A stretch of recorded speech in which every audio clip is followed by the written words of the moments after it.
Esa última alabanza de adoración, me gustó mucho lo que decía la letra, ¿verdad?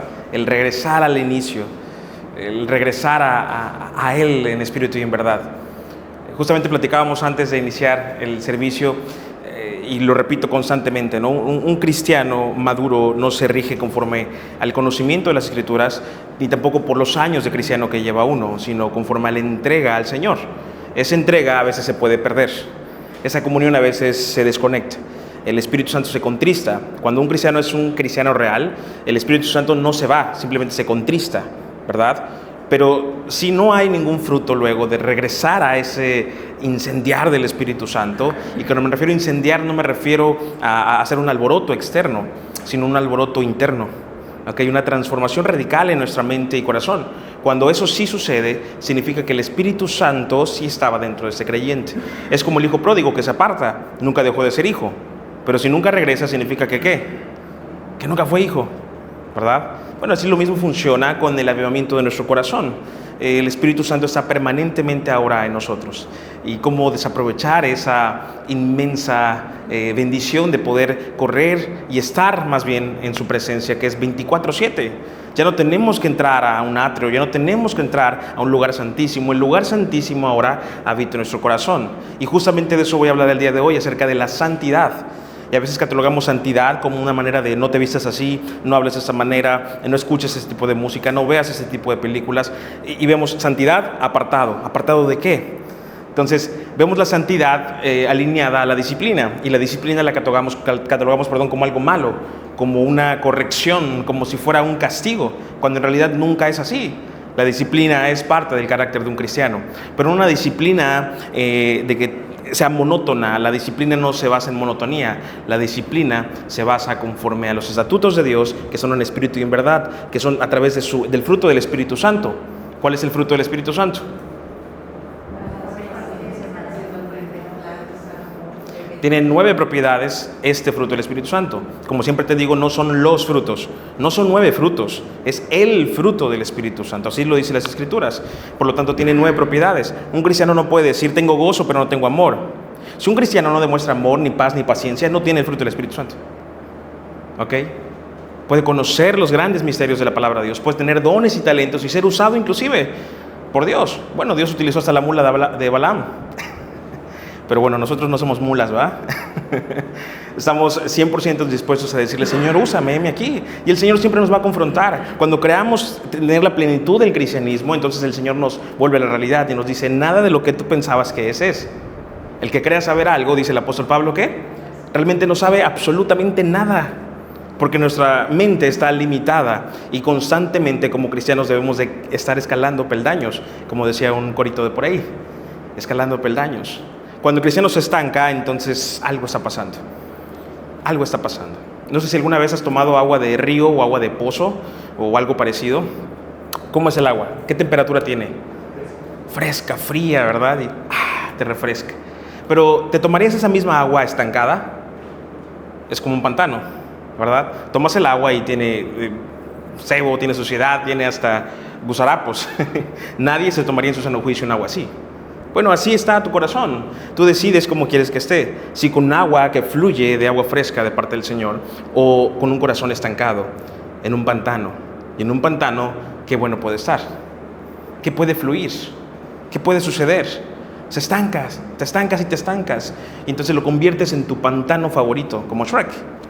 ¿Okay? Y tú no quieres salir de ese pantano, te estancas ahí. Y por más que tienes la solución en tus manos, dices, no, prefiero mi pantano, es mi hogar, es mi felicidad. Inclusive sacrificas tu verdadera felicidad, y eso sucede normalmente a veces en los matrimonios. Dices, ok, no importa, a costa de mi felicidad, prefiero estar así. Y entonces estás con un marido amargado, con una mujer amargada, que te insulta, que te denigra, que te abandona, que te engaña, que te es infiel. Y tú dices, no, yo tengo fe. Y se vuelve un trastorno, se vuelve un círculo vicioso. Y te olvidas que tú tienes precio de sangre, la sangre de Jesucristo, y que ese es tu valor. ¿Okay? Y así podemos ir en cada área de nuestra vida. Y empezamos a poner otras prioridades antes que la de Dios. Y es que Dios debe estar en primer lugar, inclusive antes que nosotros, antes que nuestros propios pensamientos y deseos. Acuérdate que el cristianismo no se basa conforme a lo que vemos externamente, y bien lo decía al principio el hermano, y luego Majo continuó con esto mismo. La vestidura, ¿verdad? La vestidura interna y la vestidura externa, ¿verdad? Esto es importantísimo, el decirle: Señor Jesucristo, vísteme en espíritu y en verdad. Quiero adorarte, quiero que mi cristianismo sea real. ¿Cuál es el cristianismo bíblico? El que empieza en la renovación de nuestra mente. Cuando tu mente es renovada y hay un chip que no entiendes. ¿Por qué? Porque no es lo que tú creías, sino que el Espíritu Santo empieza a implantar y trabajar en ti. Y eso se refleja en tu casa, con tu esposa, con tus hijos, con tus padres, con tus hermanos, abuelos, etc. Luego con tus demás familiares, luego en el trabajo, luego con conocidos. Y de último, ¿en dónde? En la congregación. La congregación es el último lugar, y siempre no me voy a cansar de repetirlo. Es el último lugar en donde uno demuestra que es cristiano. No es el primero, porque entonces seríamos católicos.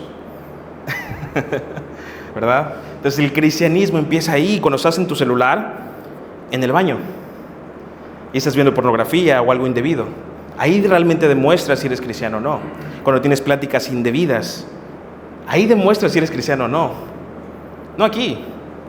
Y eso es radical para nuestra mente. Y como siempre te decía, cuando empezamos la obra en Poniente, normalmente venía la gente y escuchaba el mensaje y me decía: pastor, estaba muy buena la prédica, me confrontó el corazón, pero ¿sabes qué? Siento que es demasiado compromiso para mí. Yo no tengo tiempo de leer la Biblia todos los días. No tengo tiempo de orar. Yo vengo aquí porque justamente me quiero alimentar. Y le dije: entonces, si te quieres alimentar solamente aquí, de nada te va a servir. Porque tu comunión real empieza en tu casa, en tu hogar, en tu corazón. Ahí realmente demuestras que eres cristiano.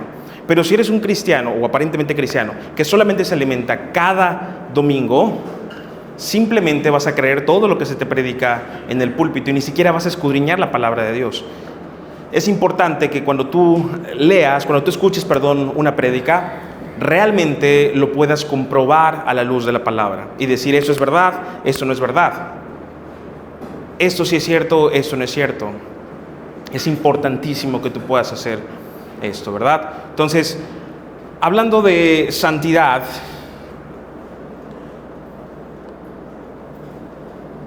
quiero que vayamos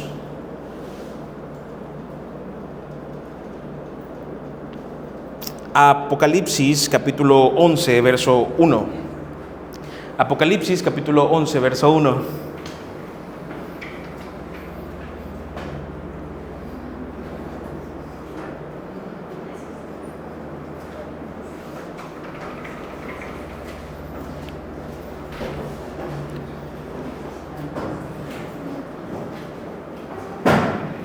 Bienvenidos. Apocalipsis capítulo 11, verso 1.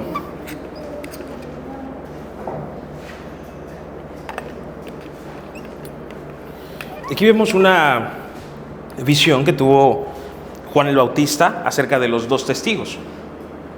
Esto se llama escatología, que es el estudio profundo de los últimos tiempos.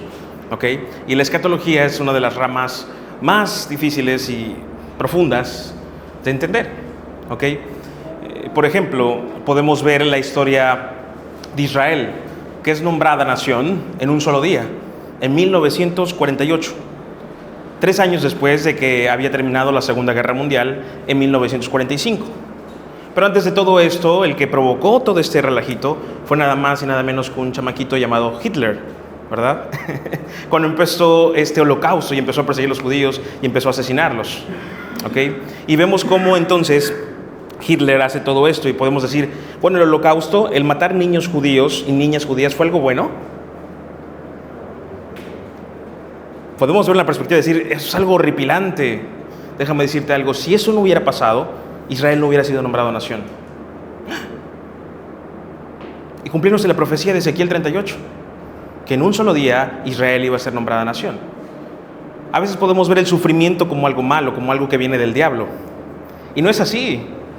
Vemos que Dios tiene control absoluto de todas las cosas, de lo visible y de lo invisible, de principados y de potestades, y que todo lo mueve para un propósito específico. Ahora bien, Dios no es responsable de esas matanzas. Dios no es responsable de esos asesinatos crueles. Fue Hitler y su influencia del mal. No se le quita la responsabilidad de esa decisión. Como lo que te decía hace rato, la soberanía de Dios, ¿qué es? El pasado, presente y futuro. Él sabe. Bueno, si él sabía que Judas lo iba a traicionar, ¿por qué lo eligió? Porque un pastor toma decisiones aún sabiendo que puede equivocarse. y que puede haber fatalidad o caos con esa decisión. ¿Ok? Entonces, nuestra visión es diferente a la visión de Dios. Y es lo mismo que sucede con la santidad. La santidad no es lo que reflejamos en la vestimenta, lo que reflejamos en un gusto musical o algo parecido. La santidad empieza desde adentro, empieza con el hambre y la sed de la palabra de Dios. La santidad inclusive puede estar reflejada en una persona que es cristiano pero se apartó. Y está ahí escondido en un rincón en medio de la oscuridad, triste y agobiado porque está apartado de Dios. Y hace 3 o 4 años no se alimentaba de la palabra. Y él extraña la presencia de Dios, inclusive sigue predicando. Y él de repente no puede pelear más contra Dios y corre a su presencia. Y su santidad lo quema desde adentro hacia afuera. Y entonces se entrega por completo. La santidad de Dios ya habitaba dentro de él. No le pertenece a él, sino que es el Espíritu que está dentro. ¿Okay? Entonces vemos esta historia esta visión de los 2 testigos. Y dice: entonces me fue dada una caña semejante a una vara de medir, y se me dijo: levántate y mide el templo de Dios, y el altar y los que adoran en él. Pero el patio que está fuera del templo déjalo aparte, y no lo midas, porque ha sido entregado a los gentiles. Y ellos hollarán la ciudad santa 42 meses. Y daré a mis 2 testigos que profeticen por 1260 días, vestidos de cilicio. Estos testigos son los 2 olivos y los 2 candeleros que están en pie delante de Dios de la tierra. Si alguno quiere dañarlos, sale fuego de la boca de ellos, y devora a sus enemigos. Y si alguno quiere hacerles daño, debe morir él de la misma manera. Estos tienen poder para cerrar el cielo, a fin de que no llueva en los días de su profecía. Y tienen poder sobre las aguas para convertirlas en sangre y para herir la tierra con toda plaga cuantas veces quieran. Si te das cuenta, aquí nos menciona estos 2 testigos, y los escatólogos o los teólogos mencionan que hay una alta probabilidad de que sea la esencia o de que sea Elías y Moisés, debido a que Moisés, cuando murió, su cuerpo fue disputado entre un ángel y Satanás, ¿verdad? Estaban peleando este cuerpo, ¿verdad? Ahí podemos tener la otra enseñanza. Judas capítulo 1, 2 de Pedro capítulo 2 menciona acerca de esto, del por qué no es bíblico ponerte a pelear con demonios. Porque Dios no te mandó a pelear con demonios. Es Dios quien pelea por ti. ¿Ok? Y dice que inclusive el arcángel Miguel, como dijo, no se atrevió a proferir juicio de maldición contra los demonios, sino que dijo: el Señor te reprenda. Y me decía un cristiano: bueno, ¿y entonces dónde queda Efesios 6? Habla acerca de la armadura. Bueno, en ninguna parte de Efesios 6 menciona pelear. Dice: permaneced firmes. Si tú permaneces firme en el Señor, entonces pasará el día malo y no caerás. Tu pelea ya está ganada y el Señor tiene tu pelea. El Señor es el Rey de Reyes y Señor de Señores. Él va a ganar siempre. No tienes por qué pelear. Pero cuando te pones a pelear, entonces te frustras. ¿Ok? Porque dices: ¿qué onda con esto? No puedo brincar este proceso. Se repite una y otra vez, una y otra vez, una y otra vez. Y en tu mente te vuelves apática o apático. Pero muy dentro de ti, si quieres algo más, algo te dice: rompe este cascarón. Bueno, esa es la santidad del Señor. La santidad del Señor siempre te lleva a Él. ¿Ok? Y te va a carcomer los huesos. Y va a dividir tu espíritu y tu alma, dice la palabra de Dios. Vemos estos 2 testigos cómo darán estas grandes señales. En sí no te voy a hablar de los 2 testigos en sí. Te estoy dando un ejemplo de esos 2. ¿Qué tuvo que hacer Moisés y Elías para tener un papel importante en el tiempo apocalíptico?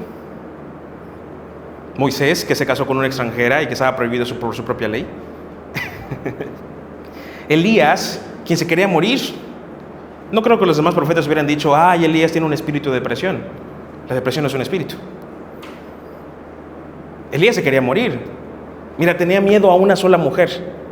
Cuando había matado a ¿cuántos profetas? 450 profetas de Baal. Los mató e inmediatamente huyó y cayó en constante depresión. Y aún los cuervos fueron mandados por Dios para que les dé de comer.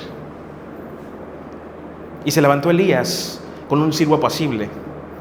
Vino un torbellino y eso no era Dios. Vino un fuego y no era Dios. Vino un terremoto y no era Dios. Vino un silbo apacible que lo abrazó y ese era Dios. Y le dijo: levántate, porque no se trata de ti, se trata de mis propósitos en ti.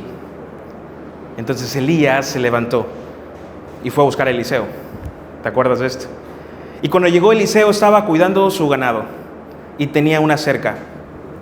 Y entonces Elías le tiró su manto a Eliseo y le dijo: sígueme. Eliseo dijo que no. Eliseo dijo: espérame tantito, no tengo tiempo de ser cristiano. Espérame tantito, no soy preparado. No dijo eso. Él simplemente dijo: está bien, solo déjame despedirme de mi familia. Así que se acercó a su familia y mató todos sus animalitos y con el cerco de madera que tenía hizo leña y quemó todo para seguir a Elías. Tenemos una gran enseñanza en esto. ¿Qué estás dispuesto a quemar para servirle a Dios? ¿Qué estás dispuesto a quemar para servir a Dios? Eliseo era su patrimonio de Eliseo, su ganado y su cerco. Pero a veces tenemos en nuestro corazón un cerco de otras cosas, otras prioridades que no son Dios. Y pensamos que Dios tiene que ser al gusto del cliente. Un evangelio al gusto del cliente, lo cual no es bíblico. ¿Okay? Vas a una taquería y puedes decir, me gustan estos tacos al pastor, pero sin cebolla, solo con cilantro. Pero el evangelio no puede ser así. El evangelio te lo tienes que comer tal cual como es. No se adapta al gusto del cliente. Te confronta y dices, está bien, no puedo pelear contra eso. No puedo adaptarlo a mi manera. Y cuando el Señor te habla, por más que quieras modificar sus planes, no vas a poder. Y siempre te voy a brillar a hacer su voluntad, porque le perteneces.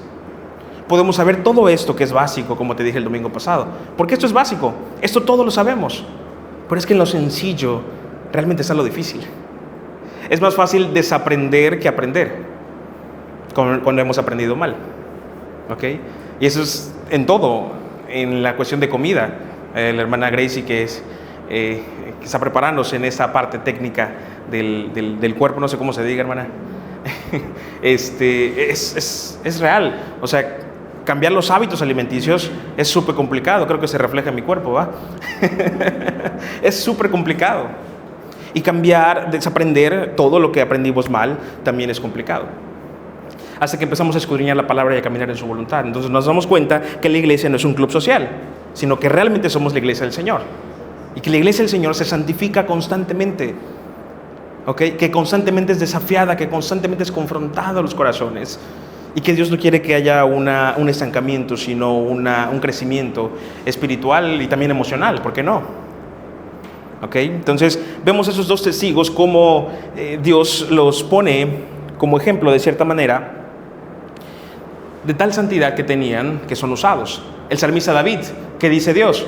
David va conforme a mi corazón. O sea que David era un hombre conforme al corazón ¿de quién? Pero fue un asesino y un adúltero. Se quedó con Betsabé, la mujer de un soldado que asesinó. No una vez, sino que 3 veces lo mandó a matar. Hasta la tercera pudo matarlo y quedarse con su mujer. Un corazón adúltero, un corazón asesino puede ir conforme al corazón de Jehová. Y ahí está el punto, que nuestra mente inmediatamente se rige en eso, en lo que aparentemente somos, no en lo que Dios dice que somos. Pero Dios no se rige conforme a lo que la gente dice que somos. Es más, ni siquiera lo que nosotros pensamos que somos, porque a veces nos ponemos como Dios y decimos, no soy demasiado digno, soy puramente indigno, meramente indigno. No puedo alabar a Dios, no puedo regresar a Él, no puedo servirle a Él. Me decía un hermano, pastor, ¿pero por qué pone estos líderes? No son líderes capacitados, ¿por qué los pone? Y le dije, bueno, si se tratara de capacidades, si se tratara de que si somos santos o no, ni yo estuviera de pastor, ni tú estuvieras diciéndome todo esto. Nadie estaríamos aptos para eso. Y cuando alguien está fallando y está descuidando su vida espiritual, inmediatamente los ponen en la banca de los acusados. Y le dicen, quédate aquí y hasta que te santifiques, vuelves a subir. Y es todo lo contrario, te enfrías más. Ok, estás debilitándote, perfecto, te abrazo, te subo y te meto en el fuego abrasador, para que te prendas aún más. Eso es lo importante de todo esto. Por eso yo les decía a los hermanos el día de... en una de las clases de diplomado teológico, estábamos ahí, la hermana Terry también estaba allá, y le preguntaba a los hermanos, ¿qué haríamos si entra un travesti vestido? ¿Qué haríamos si entra un homosexual vestido de mujer? Una lesbiana con su novia. ¿Qué haríamos? Muy probablemente las miradas se fijarían en ellos. ¿Qué haríamos si entra un hermano normal con su esposa y lo vemos sonriente y feliz y con su Biblia en brazo? Probablemente pensemos que es un buen cristiano, pero ¿qué tal si tiene 2 amantes y tú no lo sabes? ¿Me explico? ¿Qué pecado es mayor? Los dos son igual de pecadores, igual de pecador que el mentiroso. ¿Acaso no el padre de la mentira es el diablo? ¿Y no todos los mentirosos tendrán su lugar en el lago de fuego?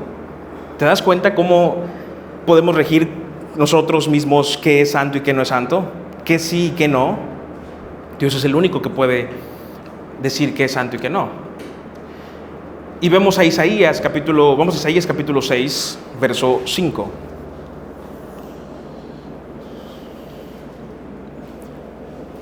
Perdón, desde el verso 1. Isaías 6, 1.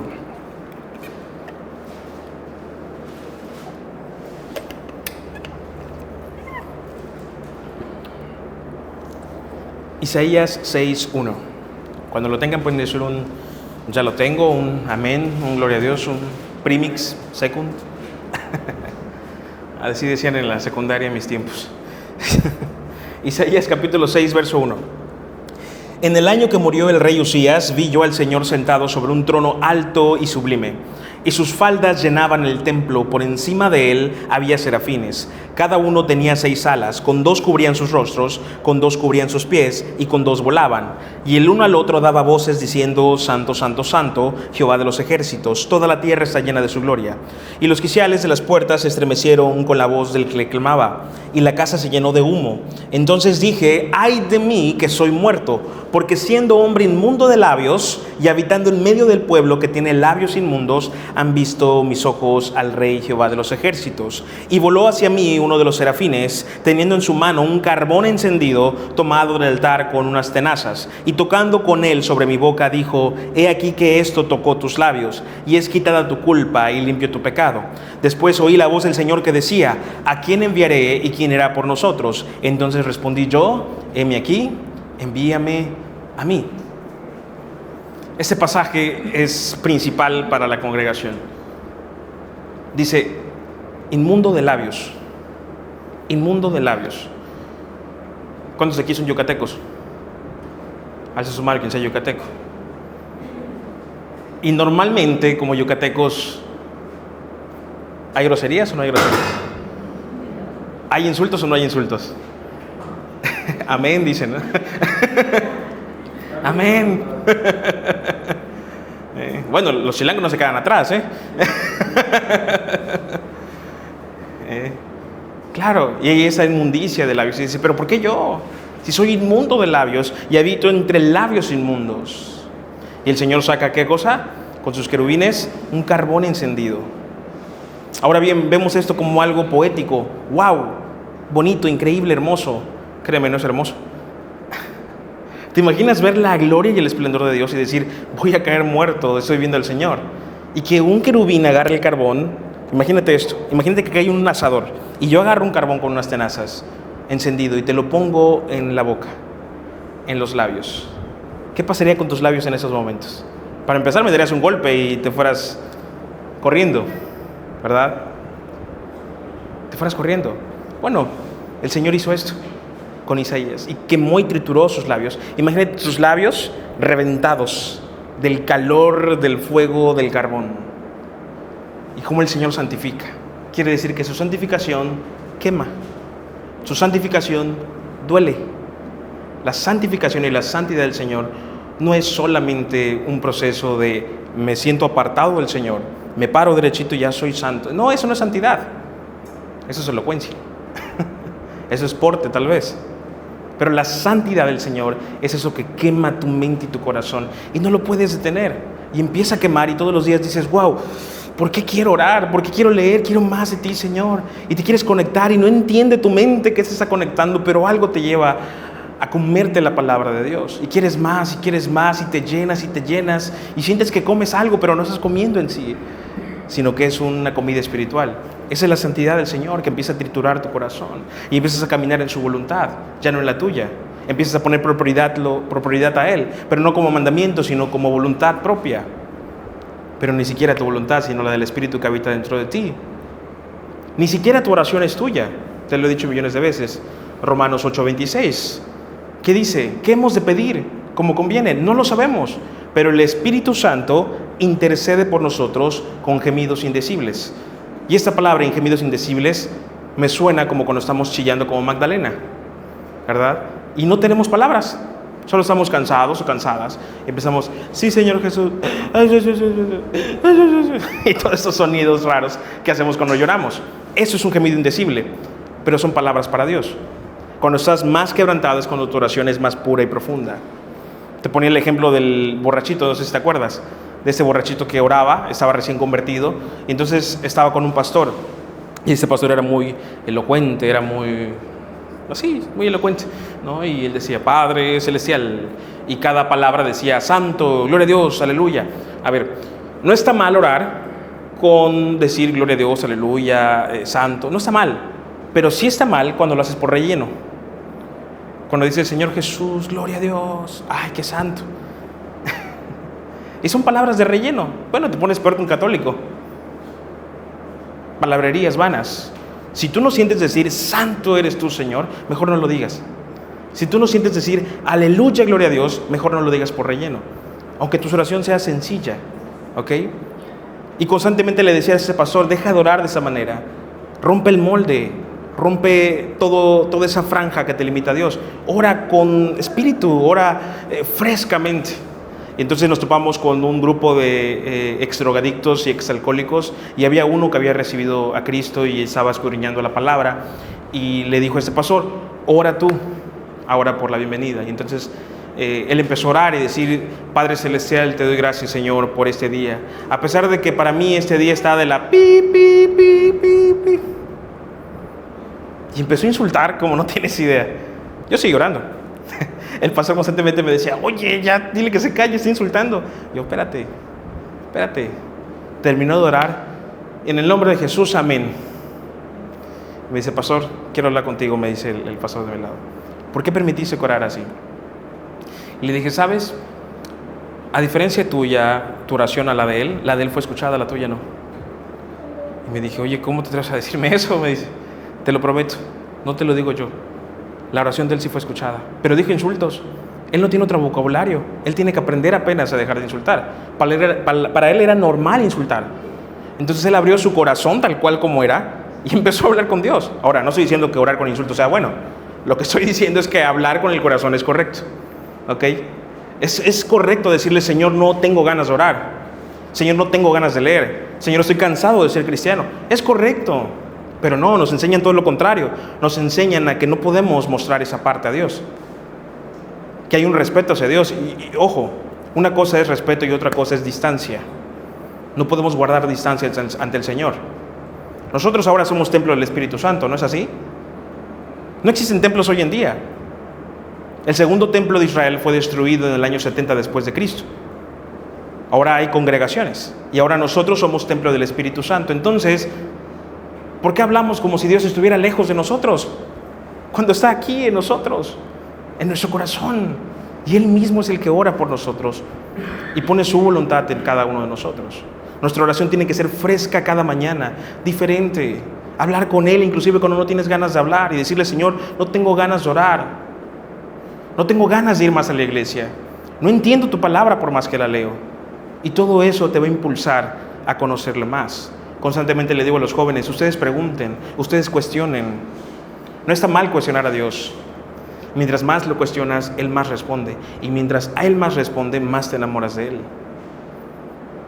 Pero si no cuestionas nada, entonces no estás escudriñando. Escudriñar significa cuestionar. Escudriñar significa entrometerse en la palabra de Dios, sumergirse en la palabra de Dios, nadar en la palabra de Dios. Pero no solamente por leer. La palabra de Dios va más allá de una simple lectura. Hay poesía, hay estrategias de guerra, hay finanzas, hay cuidado del cuerpo, hay parábolas, hay sabiduría, filosofía, antropología, arqueología, historia. Hay muchas cosas que podemos encontrar en la palabra de Dios. Pero es una palabra viva, así que no solamente es leerla, sino que como es una palabra viva, hace un efecto en el alma y en el espíritu y en el corazón. Constantemente siempre le digo a los cristianos, lean la palabra de Dios. Si no leen la palabra de Dios, son como cristianos desnutridos, que no van a avanzar. Y entonces cuando viene el diablo, los zarandea fácilmente, caen y dicen, ¿por qué? No, porque la espada del Espíritu, que es la palabra de Dios, no la tenías de tamaño de una espada. Era un cuchillito de ese tamaño. Por lo tanto, no pudiste permanecer firme en el día malo. La santidad de Dios siempre nos lleva a esto. Pero para poder llegar a su santidad, a su verdadera santidad, tenemos que pasar por el carbón encendido en nuestra vida. Porque se trituren nuestros labios, ¿verdad? Vamos ahora a Habacuc, capítulo 3, verso 16. Oí y se conmovió mis entrañas, a la voz temblaron mis labios, utilicé entre mis huesos y dentro de mí me estremecí. Si bien estaré quieto en el día de la angustia, cuando suba al pueblo el que lo invadirá con sus tropas. Gracias, Señor. Oí y se conmovieron mis entrañas. A la voz temblaron mis labios. Y mira esta expresión que hace Habacuc. Pudrición. Ah, caray. Pudrición entró ¿en dónde? En mis huesos. Y dentro de mí me estremecí. Pudrición entró en mis huesos. Los huesos no aguantan esa presencia, esa santidad de Dios. En la actualidad, ¿cómo sería? ¿Sería una cuestión física? No. Se refiere a algo espiritual, se refiere a estructuras sobre lo que caminas. Tus huesos es sobre lo que andas.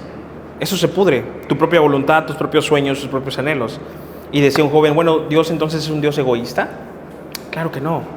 Sino que Él sabe su perfecta voluntad en ti. Tú eres el egoísta cuando quieres caminar en tu propia voluntad y no en la voluntad de Dios. Pero mira, como siempre te digo, si le perteneces a Cristo, Él te regresa su voluntad, a las buenas o a las, pero te regresa, porque le perteneces. Vemos cómo la santidad entonces empieza a quemar y a triturar el corazón de cada hombre, empieza a profundizar en ti y te dice, enciende tu espíritu con Cristo. Sé un cristiano en espíritu y en verdad. Rompe paradigmas. No se trata de un título de teólogo o de una posición o liderazgo dentro de una congregación. Se trata de que seas cristiano. Todo el mundo quiere un don de lenguas, interpretación de lenguas, profecías, don de sanidad, etcétera, etcétera. Constantemente las iglesias buscan esto. Pero nadie quiere el don de amor, el don de servir, que es el más importante de todos. El don de servir, el don de amar. Porque el mayor de todos es el amor y Dios es amor. Nadie quiere eso. Todos quieren algo prominente, algo que se vea visible, algo que diga, wow, ahí está el poder. Entonces vamos a predicadores en un púlpito gritando y diciendo, wow, gloria a Dios. Y se quedan roncos gritando como si eso fuera la presencia de Dios. No está mal gritar, no está mal alzar la voz, pero la presencia de Dios no es eso. La presencia de Dios no es el volumen de voz. La presencia de Dios es su palabra. ¿Ok?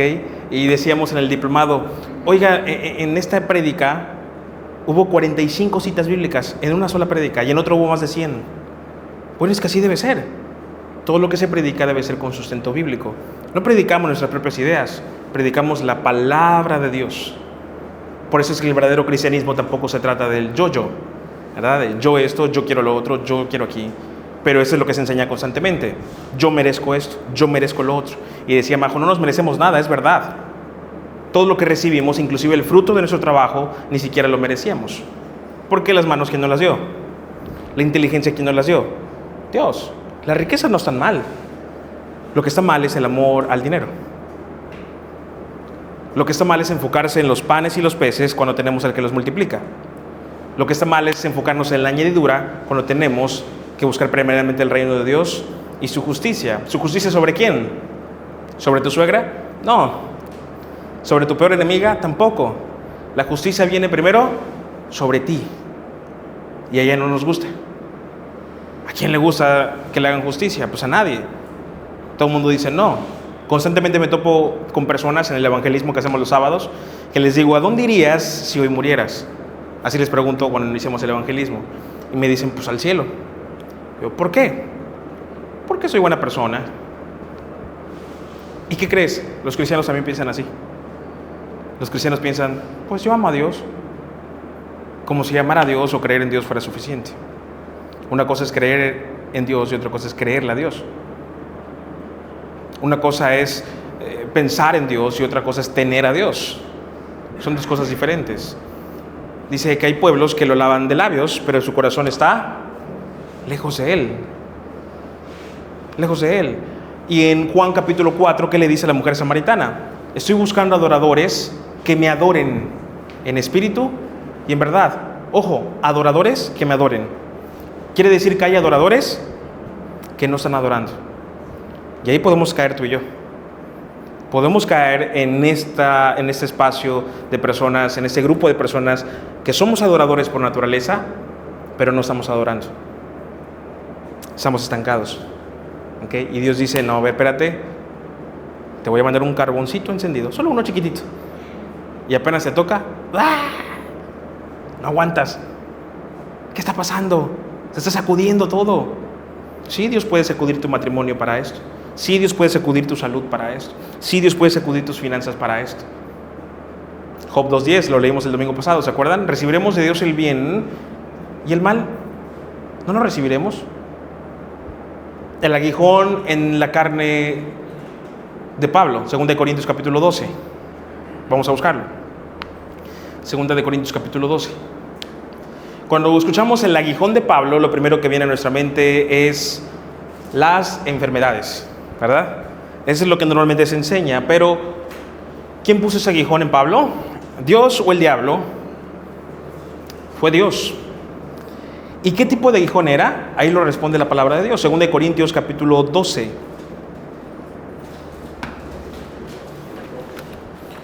Segunda de Corintios 12.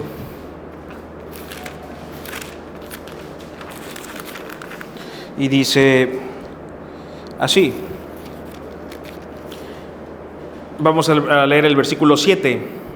Dice, y para que la grandeza de las revelaciones no me exaltase desmedidamente, me fue dado un aguijón en mi carne. ¿Un mensajero de quién? ¿Un mensajero de quién? De Satanás. Esa es la palabra griega angelos, que significa demonio. Dios le puso un demonio a Pablo, así como estás escuchando. ¿Cómo? ¿Cómo? A ver, espérate. Otra vez, vamos a leerlo. Para que la grandeza de las revelaciones no me exaltase desmedidamente, me fue dado un aguijón. ¿En dónde? En mi carne. Un cristiano no puede ser poseído por demonios, pero sí puede ser influenciado o tocado. Son tres cosas diferentes. Un cristiano no puede ser poseído por demonios. Un demonio no puede habitar dentro de un cristiano. Y podemos decir, bueno, entonces aquellos cristianos que se endemoniaron no eran cristianos. Porque el Espíritu Santo no puede estar y el demonio al mismo tiempo. No existe esa fórmula, ¿verdad? Y dice, un mensajero de Satanás que ¿qué? Que me abofetee. ¿A quién les gustan las cachetadas? Para que no me enaltezca sobremanera. Respecto a lo cual, ¿cuántas veces le rogó a Dios? 3 veces he rogado al Señor que lo quite de mí, y me ha dicho, bástate mi gracia, porque mi poder se perfecciona en la debilidad. Por tanto, de buena gana, me gloriaré más en mis debilidades, para que repose sobre mí el poder de Cristo. Y vemos lo mismo con la mujer encorvada, ¿verdad? Aquella mujer que tuvo 18 años encorvada, tiene un espíritu inmundo encima de su columna. Y ella era hija de Abraham. Dice que Jesús estaba en el día de reposo, y entonces vio a esta mujer que durante 18 años tenía un espíritu encima de su columna. Y Jesús especifica, hija de Abraham. ¿Qué significa? Que era hija bajo el pacto de la promesa. ¿Ok? Por eso es que el demonio no estaba adentro. ¿Ok? No le dijo, demonio, sal, porque en ningún momento estaba adentro. Solo le dijo, eres libre, mujer. Había una cadenita que unía al demonio a la columna de esta mujer. Era una mujer que constantemente iba a la sinagoga. Si lo traducimos a la actualidad, sería una mujer cristiana que llega a la congregación, pero hay algo, una puerta abierta, que permitió que ese demonio posara sobre su columna. 18 años pasaron hasta que Jesús le dijo, eres libre en el día de reposo, demostrando así que Él es el reposo permanente. Así que constantemente estamos en sábado. Nuestro sábado es eterno, descansamos en el Señor. Tenemos ese reposo del Señor. Vemos cómo entonces un cristiano no puede ser poseído, porque no puede habitar Espíritu Santo y demonio en el mismo lugar, pero sí puede ser tocado. Job, ¿acaso no fue tocado por Satanás? Pero su alma no se le fue permitido que se toque, ¿verdad? ¿Qué le dijo el Señor? Puedes destruir su cuerpo, pero su alma ni me la toques. Okay, un cristiano que puede ser tocado, pero no poseído. ¿Cómo es un cristiano influenciado? Pedro fue influenciado por el diablo. ¿Qué le dijo a Jesús? Jesús, te amo tanto, no quiero que mueras. Ojalá no suceda eso de que vayas a la cruz. Parece un sentimiento bonito. Pareciese un sentimiento bonito decirle: Jesús, no quiero que mueras. ¿Y qué le dijo el Señor Jesús? Apártate de mí, Satanás. ¡Ah! Imagínate cómo se sintió Pedro. Oye, Jesús, pero ¿por qué me dices esto? ¿Por qué me dices esto si yo quiero algo bueno para ti? Te amo, eres mi rabí, eres mi Señor, eres mi maestro. Pedro no entendía que se estaba dejando envolver por sus emociones por encima del propósito divino de Dios. Entonces era un cristiano que estaba siendo influenciado por un demonio, pero no poseído. La santidad de Dios te cubre de todo eso. Como te decía hace 4 domingos en cuanto a las famosas maldiciones generacionales.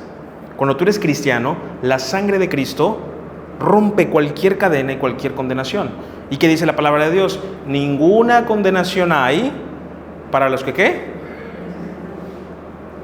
Para los que están en Cristo Jesús. Ninguna condenación.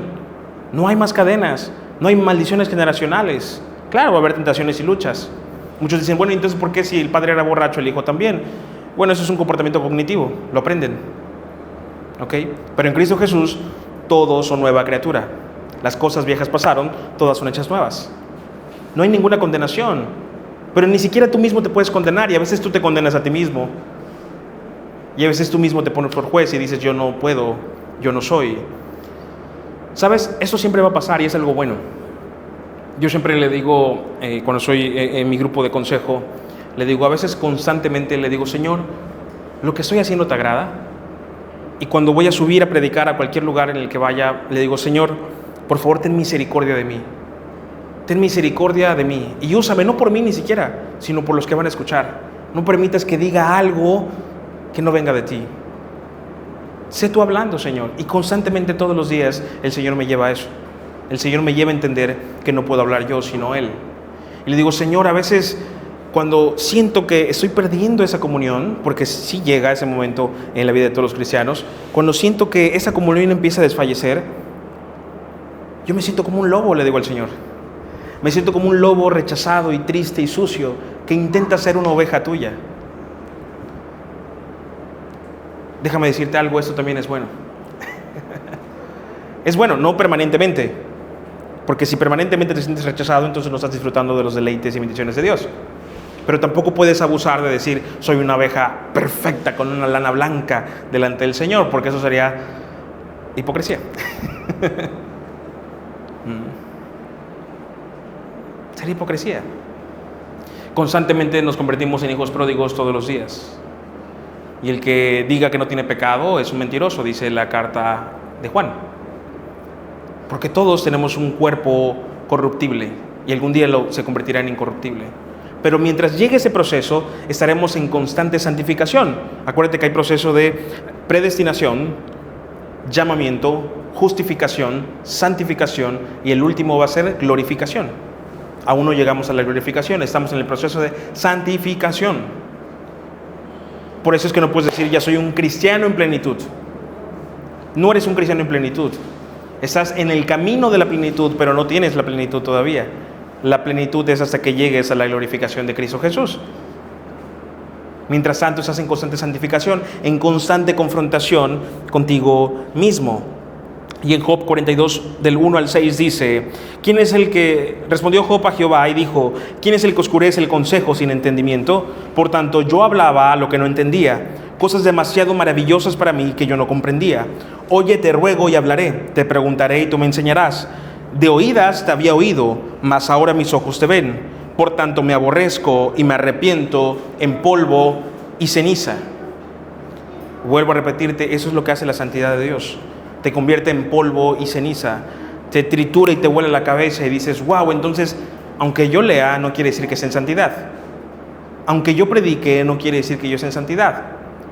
Como te dije la vez pasada, tener el título de pastor o evangelista o obispo, lo que quieras, no te hace tener un ministerio. Tu ministerio es tu relación con Cristo. Si no tienes relación con Cristo, no existe tu ministerio. No hay ministerio. Solo es un título. Solo es un título hueco y vacío. Si no hay comunión con el Señor, no hay poder del Espíritu Santo. De nada me serviría saberme la palabra de Dios de la A a la Z si no tengo comunión con Dios. Pero si tú dices tener comunión con Dios siempre eso te va a llevar a querer escudriñar la palabra. Siempre que alguien dice tener amor a Dios y tener su Espíritu Santo, siempre ese amor y ese Espíritu Santo lo va a empujar a leer la palabra. Pero si ese Espíritu Santo no te empuja a leer la palabra de Dios, entonces probablemente no sea el Espíritu Santo. ¿Me explico? Siempre el Espíritu Santo te empuja a leer más acerca de Dios. Hay una historia en Lucas capítulo 18. Vamos a Lucas 18, verso 10. Lucas 18, 10.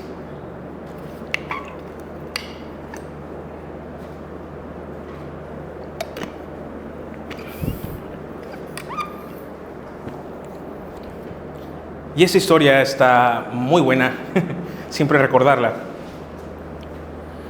Lucas 18:10 dice así, ¿ya lo tienen? 2 hombres subieron al templo a orar. Uno era fariseo y el otro publicano.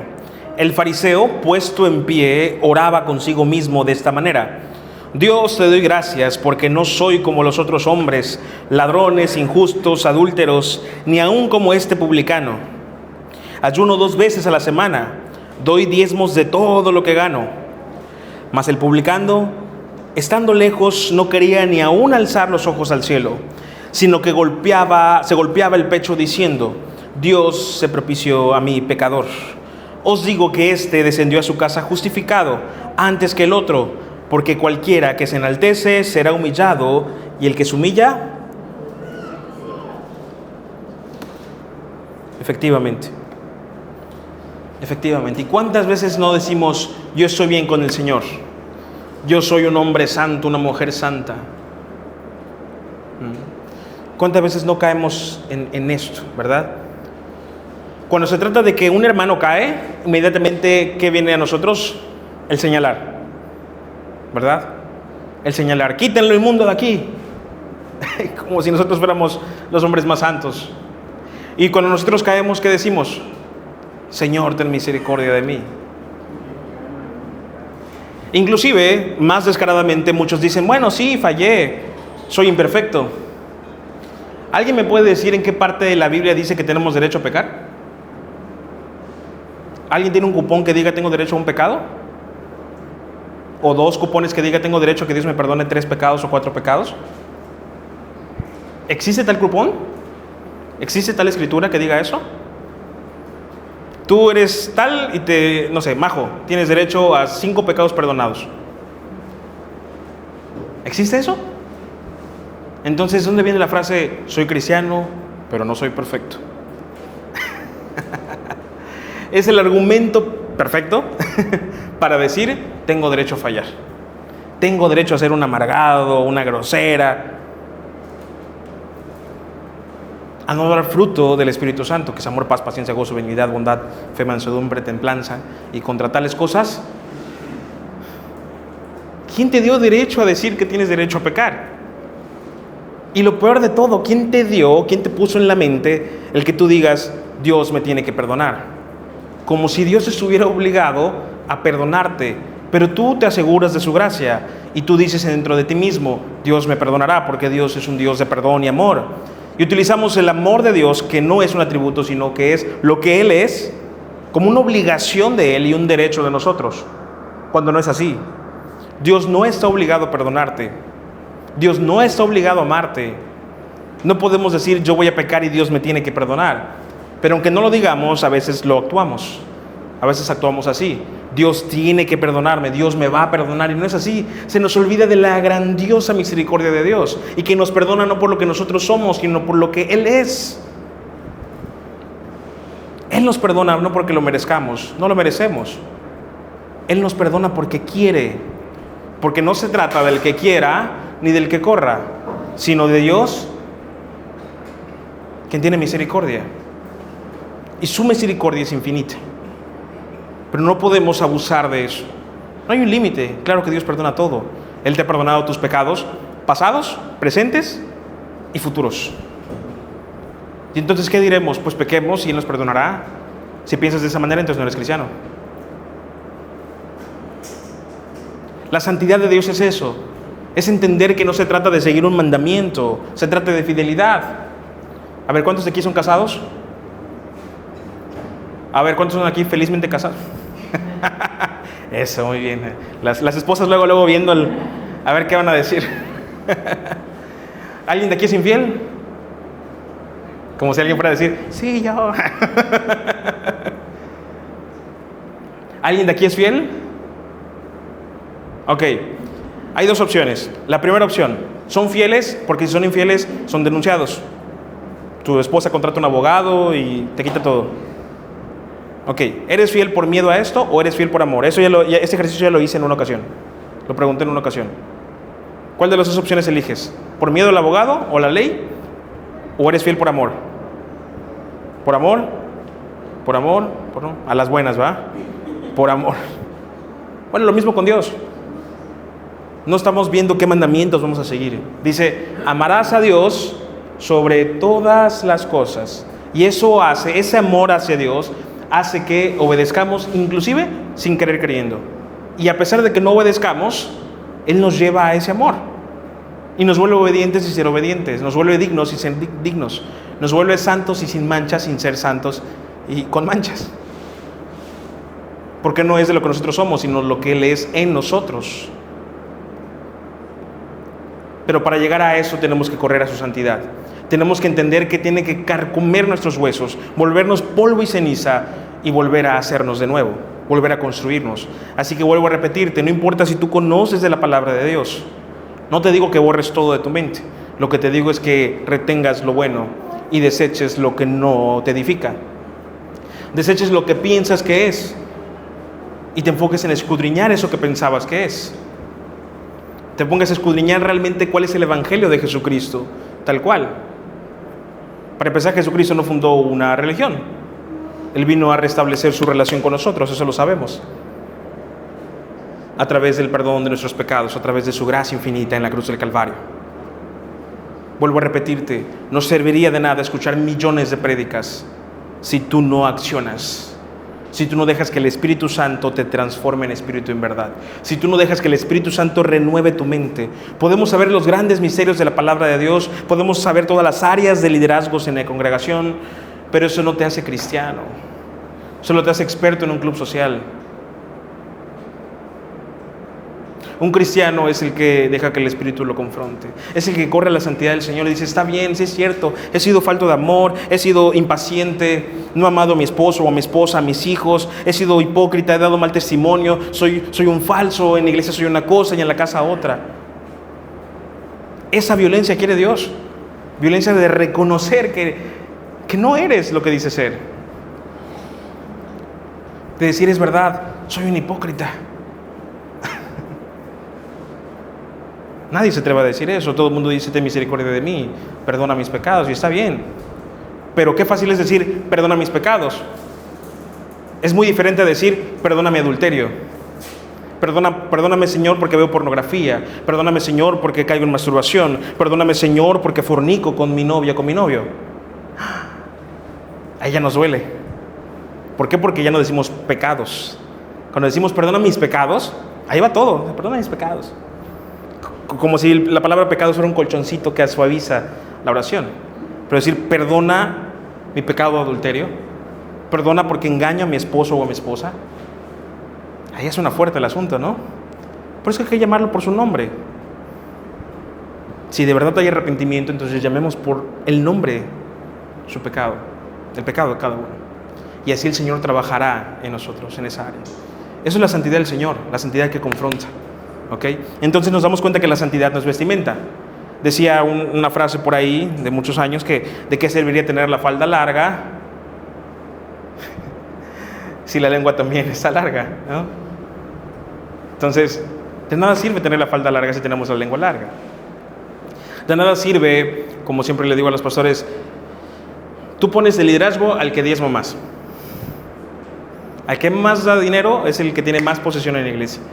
¿Y te preocupas por su santidad? De nada me sirve alguien que me dé dinero si no es en santidad. Prefiero al que da lo que tiene o lo poco que tiene, pero busca al Señor en espíritu y en verdad. Y constantemente cuando llega gente y me dice, pastor, le quiero dar una ofrenda. Ah, sí, póngale en el ofrendero. No, pero quiero dárselo a usted. Ah, está bien, gracias. Al día siguiente siempre me manda mensaje diciéndome, pastor, cuando yo le doy dinero a otros pastores, normalmente siempre me dan una bendición. Y yo, bueno, las bendiciones no las doy yo, sino Dios. Sí, pastor, pero una oración, algo parecido. Ah, bueno, si quieres correr por ti, no tienes que darme una ofrenda para orar por ti. Me dice, bueno, pero, o sea, es que no esperaba esa reacción. Le dije, mira, si tú te acercas queriendo darme dinero, pensando que te voy a una prioridad, estás equivocado. De hecho, mientras más te quieres acercar de esa manera, más duro seré contigo. No duro de rechazo, sino duro con la verdad. ¿Ok? Duro con la verdad. Mientras más tienes de parte de Dios, más responsabilidad tienes también. Si el Señor te ha dado grandes dones y talentos, el Señor te demandará esos dones y talentos.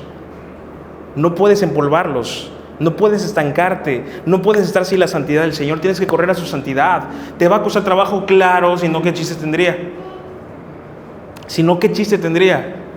Una vida sin obstáculos, increíble. Acuérdate, la paciencia bíblica es diferente a la paciencia humana. La paciencia humana es la ausencia de problemas. La paciencia bíblica es paz en medio de las tormentas. Lo hablamos el domingo pasado, ¿se acuerdan? La paciencia bíblica es paz en medio de las tormentas, en medio de la tribulación, en medio de las aguas alborotadas. Tener paz.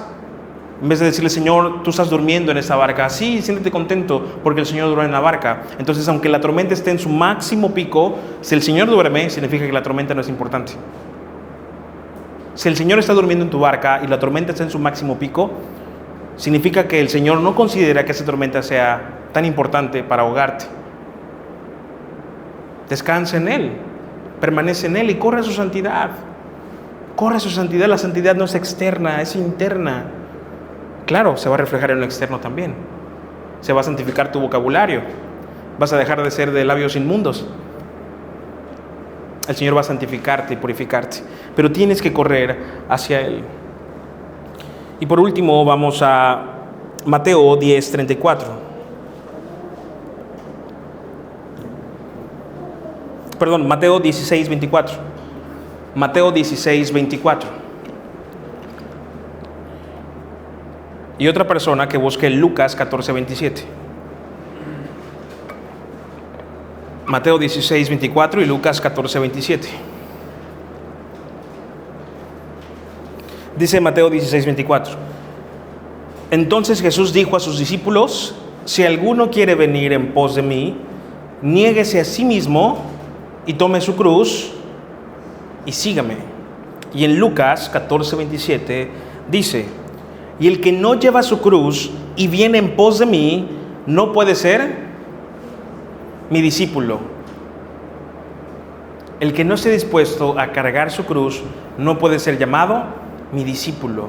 Y cuando pensamos en cargar una cruz, nos vamos al dicho que encontramos en el mundo. ¿Qué dicen entre los vecinos y familiares? Ay, tienes un esposo difícil, es tu cruz. Tienes que cargar tu cruz. Tienes una hija traviesa, un hijo travieso. Es tu cruz. Tienes que cargar con tu cruz. Ay, tu suegra es bien suegra. Tienes que cargar tu cruz. ¿Ok? Entonces, ese dicho se ha convertido como que si fuera una dificultad o como si fuera algo así, humano, ¿no? Esa es tu cruz. Y pensamos que cargar una cruz es eso, pero no es así. ¿A qué se refiere entonces Jesús cuando dice, quien esté dispuesto a seguirme, cargue su cruz? Bueno, tenemos que ir a la historia. ¿Quiénes eran crucificados? Los peores criminales. Los criminales más peligrosos y más malos eran los que eran crucificados. Entonces, ¿qué significaba cargar una cruz? Imagínate esto. Imagínate que tú tienes una cruz ahora en tu hombro. Al cargar la cruz, inmediatamente estás reconociendo públicamente que eres el peor criminal de ahí. El peor criminal. A partir de que cargas tu cruz, tienes que caminar hacia el lugar, en ese caso el Gólgota, por decirlo así.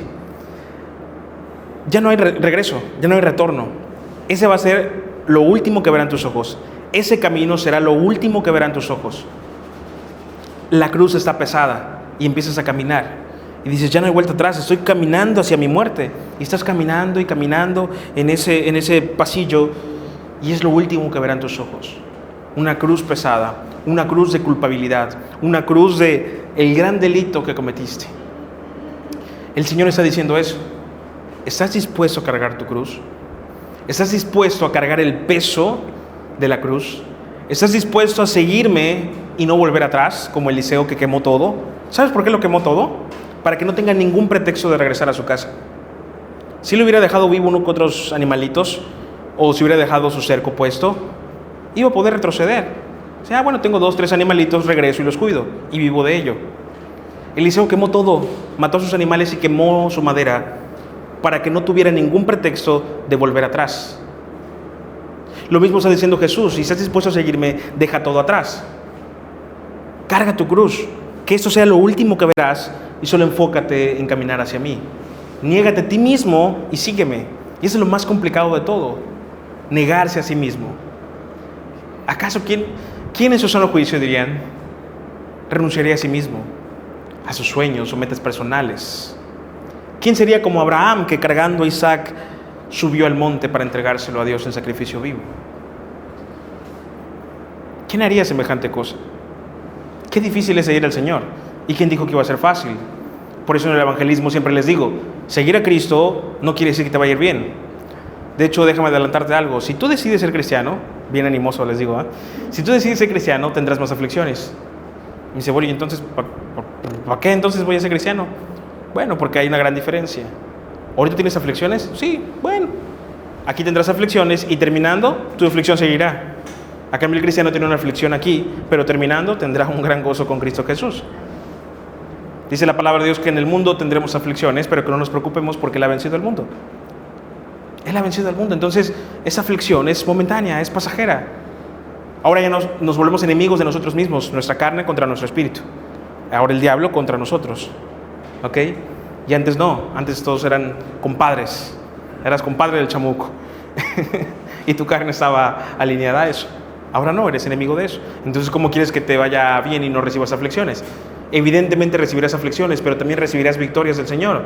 Y eso es lo maravilloso de todo. Por eso el Señor te dice, carga tu cruz, sígueme. Y una vez que cargas tu cruz, ahí mientras estás cargando tu cruz en ese proceso, alaba a Dios. Alaba a Dios y di aleluya, gloria a Dios. Alaba a Dios en espíritu y en verdad. Y la palabra aleluya, ¿qué significa? La palabra aleluya significa, hey tú, alaba a Dios. Aleluya, ya de Yahvé, de Jehová, en el original hebreo. Significa, te invito a que alabes a Jehová. Aleluya es la única palabra que alrededor del mundo se dice igual. Amén no es lo mismo en español que en inglés. En inglés, ¿cómo se dice? Amen. En otros idiomas es diferente, pero la palabra aleluya es igual. Claro, tiene una entonación diferente en cada idioma, pero es igual. Prácticamente se pronuncia igual en cualquier parte del mundo. ¿Por qué? ¿Por qué? Significa alaba al creador de todas las cosas. Cuando decimos aleluya, es plantas, animales, seres creados, tierra, visible, invisible, potestades, principados, alaben al creador. Aleluya. Ya de Jehová, como te dije. Ya, J-A-H. Ya, aleluya. Alaba a Jehová.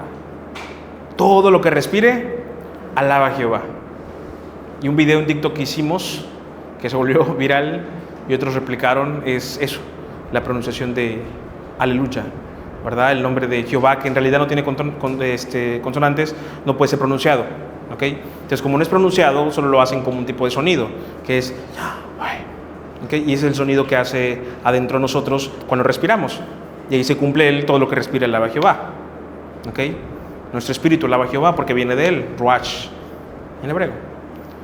Aleluya, aleluya. Entonces, en medio de la aflicción, aleluya. En medio del problema, aleluya. Cargando la cruz, aleluya. Y el aleluya te invita a entrar a la santidad del Señor. Señor, tritura mis labios. Señor, santifícame. Señor, ayúdame a ver con tus ojos y no con los míos. Ayúdame a entender que muchas veces soy como el fariseo, que piensa que está bien contigo y no es así. Ayúdame a entender que soy santo por tu gracia, no por lo que realmente soy. Ayúdame a amar como tú amas. Ayúdame a mirar a los hermanos como tú los miras.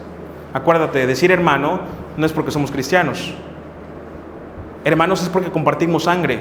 Es incorrecto decir te amo en el amor de Cristo. Es incorrecto decir eres mi hermano en Cristo y este es mi hermano de sangre.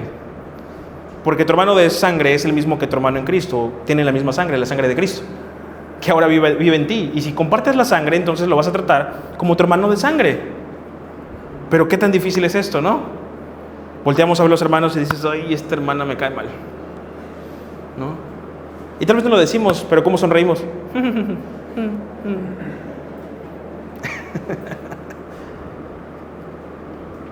Dime, ¿acaso es el Espíritu Santo eso? Claro que no. Claro que no es Espíritu Santo. Entonces, ¿de qué serviría? ¿De qué serviría tener una congregación si no hay amor entre cada uno de nosotros? Si no nos logramos conectar. Eso es lo que trato de decirte. La santidad te va a llevar a conectarte con Dios. Él alinea todo. Alinea la bienvenida, alinea la alabanza, alinea la prédica a un solo mensaje.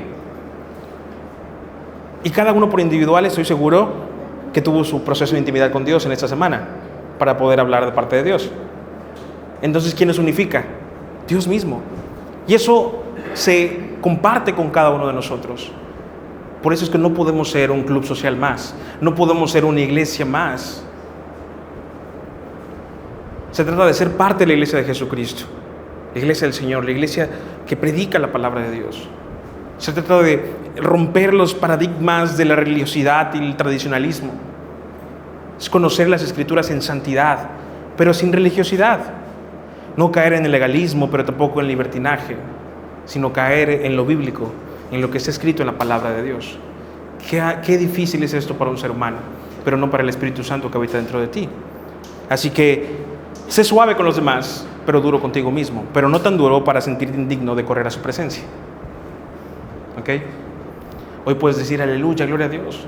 Quiero entregarme en santidad a ti, Señor Jesús. Y dice la palabra de Dios que su palabra es como una espada de doble filo que divide el espíritu y el alma y llega hasta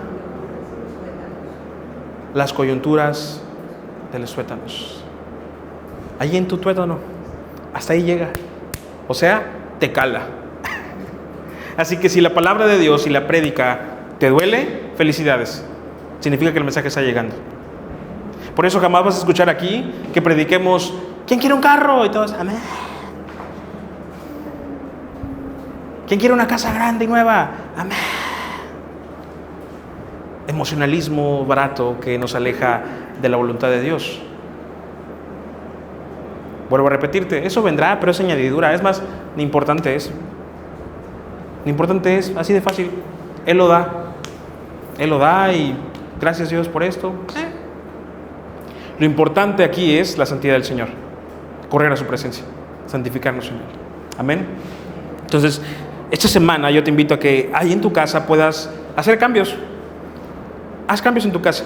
Esos cambios que nunca te has atrevido a hacer, que te reprimen, porque yo sé que a veces te reprimes y dices, quisiera alabar a Dios así, pero ay, mi esposo o mi esposa se va a molestar o me van a ver raro.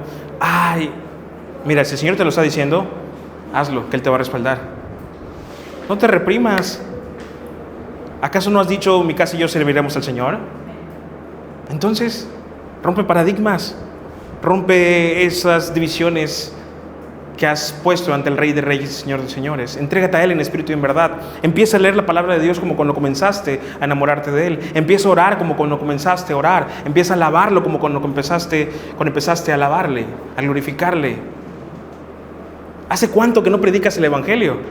¿Hace cuánto que no saben que eres cristiano? Si nadie sabe que eres cristiano, entonces no eres cristiano. Si no has predicado a una persona, entonces no estás cumpliendo lo que dice la palabra de Dios. Ir y predicar el Evangelio a toda criatura. No me sirve de nada ir a la gasolinera y mostrar mi carota. Sí, gracias, lleno. No, pues sí, súper cristiano. Seamos cristianos en verdad. Podemos llenar esa sala, podemos cambiarnos el lugar, podemos estar llenos de gente. Pero Dios no quiere eso ya está. Mira, hay muchos lugares llenos así. Bancas llenas y corazones vacíos. Dios está buscando discípulos, no miembros. Discípulos que le adoren en espíritu y en verdad, en santidad. Eso está buscando el Señor. Eso está buscando el Señor. Y esa es la visión de aquí, te lo decía al principio, ¿se acuerdan antes de iniciar el servicio? La visión de aquí es un árbol que constantemente se va a sacudir. Constantemente Dios va a sacudir y sacudir y sacudir, porque Él no quiere estancamiento. Él quiere crecimiento, pero crecimiento en Él, no en la vista solamente. ¿De qué me serviría tener 100 personas pero sin Dios? Es mejor tener 3 o 4 unidos en el Espíritu Santo. Amén. Vamos a ponernos de pie. Vamos a